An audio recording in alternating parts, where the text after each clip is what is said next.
direction qu'il prend et sur les solutions possibles pour lancer sa carrière.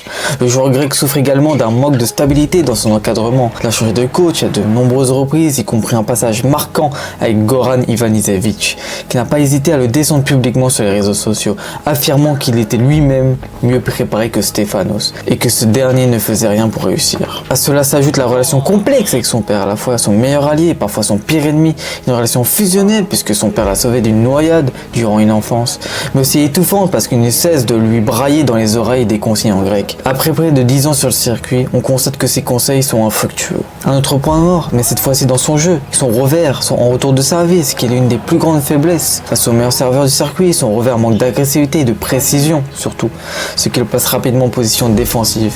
Cette lacune que beaucoup espèrent corriger continue de lui coûter des points cruciaux et l'empêche d'imposer son rythme dès l'échange initial. Tout cela forme un cocktail inquiétant pour un joueur qui semble sombrer un peu plus chaque jour.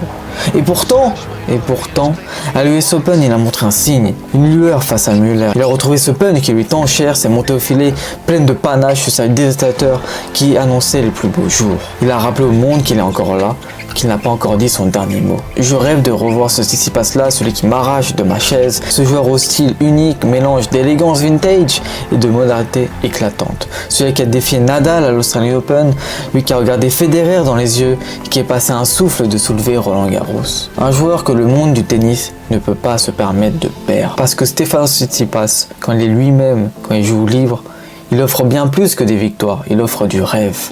Et comme des millions de spectateurs et des millions de supporters, je rêve de revoir ce Tsitsipas-là qu'on a connu.